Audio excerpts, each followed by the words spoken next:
Halo, selamat malam.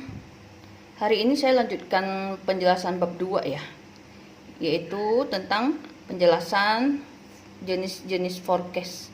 Nah, secara umum teknik forecasting ya dapat dikelompokkan, terutama untuk forecast penjualan itu dapat dikelompokkan menjadi 3. Pertama, forecast berdasarkan judgment. Kedua, forecast berdasarkan analisis statistika. Ketiga, forecast berdasarkan metode khusus ya.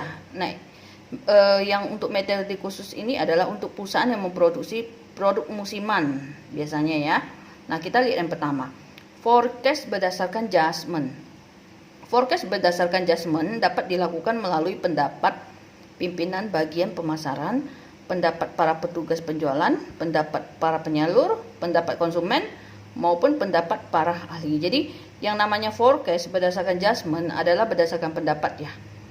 Atau apakah dia pendapat dari bagian pemasaran petugas penjualannya yang lebih berpengalaman di bidang marketing atau penjualan, ya lebih pengalaman di bidang lapangan, ataukah pendapat para pemasoknya, pendapat konsumen, ya mungkin konsumen dimintain pendapat bagaimana gitu ya terkait dengan suatu produk gitu, ataupun pendapat para ahli yang ada di dalam perusahaan ya.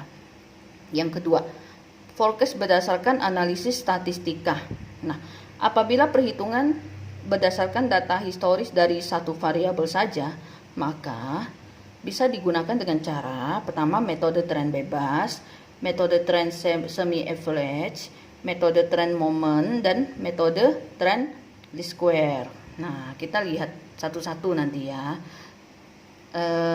Lalu yang kedua, apabila perhitungan berdasarkan data historis dari satu variabel yang akan ditaksir dihubungkan dengan data historis lain yang mempunyai hubungan kuat terhadap perkembangan variabel yang akan ditaksir, maka bisa digunakan cara metode korelasi, metode regresi. Oke, ini juga akan kita pelajari satu-satu. Kita lihat contoh ya. Contoh aplikasi atau contoh soalnya. PT Adijaya yang bergerak dalam bisnis makanan anak memiliki data penjualan tahunan sebagaimana tertera pada tabel 2.1. Nah, ini tabel penjualan makanan anak PT Adijaya tahun 95 sampai 99. Ini contoh ya. Lihat, ada tahun.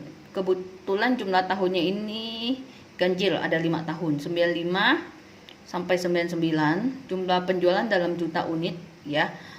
Terhadap data penjualan PT Adijaya tersebut dapat dibuat forecast penjualan untuk tahun 2000 dan seterusnya dengan menggunakan beberapa metode yang tadi disebutkan ya.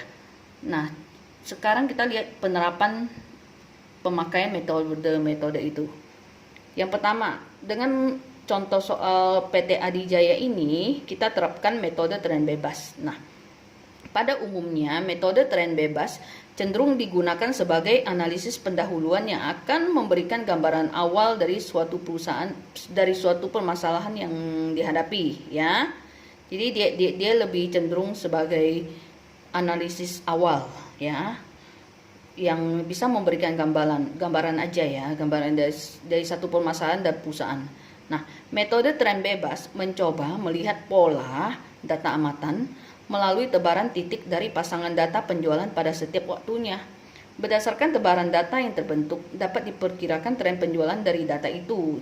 Contoh, apabila terhadap data penjualan PT Adijaya dengan data ini ya, kita terapkan dengan metode tren bebas, maka dapat dibuat tebaran titiknya dan ditarik garis yang menghubungkan titik-titik pasangan pengamatan itu. Nah, sehingga diperoleh gambaran tren sebagai berikut. Nah, tadi kan ada, kalau kita dengan metode tren, maka kita akan membuat pola ya, membuat analisis pendahuluan untuk melihat polanya. Apakah makin naik atau makin turun. Nah, kalau tadi datanya adalah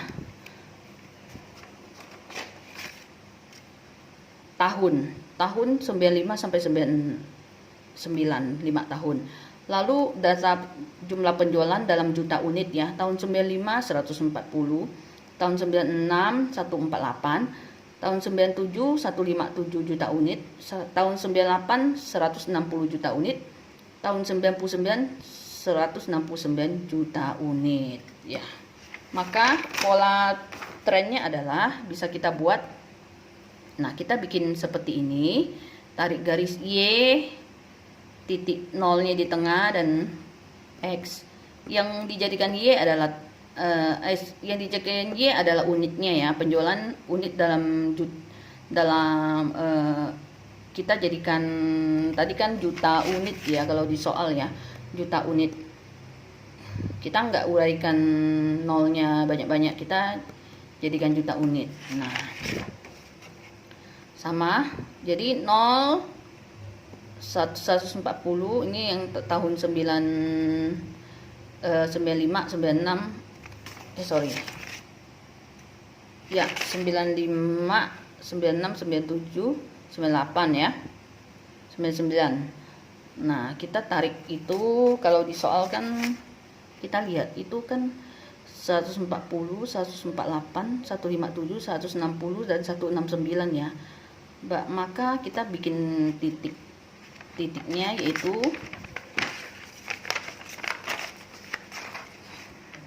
nah 140, oke, kita ambil, lalu 150, 160, 170.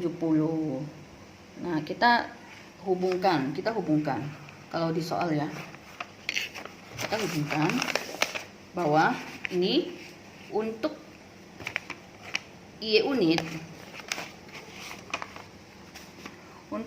Y unit dan tahun 95 itu 140, titik tahunnya itu, titik X-nya, garis X-nya itu adalah tahun ya. Tahun 95 kita hubungkan ya, 140 juta unit. Tahun 96 148, maka dia berada di bawah 150 ya, 148 juta unit. Tahun 97 itu tadi 157 soalnya ya, 157 juta unit. Lalu tahun 98 itu pas 160 juta unit, dan tahun 99 itu adalah 169 juta unit. Nah, sehingga kita tarik garis ya, garis yang kecenderungannya meningkat ya. Nah, maka berapakah, kalau ditanya berapakah tahun 2000?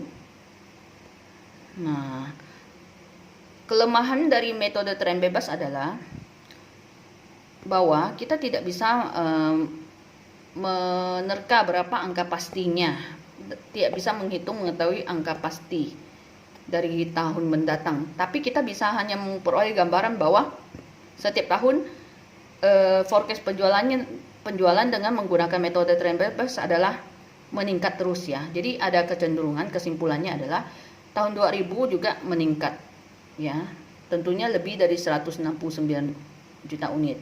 Nah, kita lihat penjelasannya. Dari gambaran yang diperoleh, bila asumsi yang disebutkan sebelumnya dipenuhi, maka dapat dilamarkan bahwa penjualan PT Adijaya tahun 2000 akan meningkat melebihi penjualan tahun-tahun sebelumnya.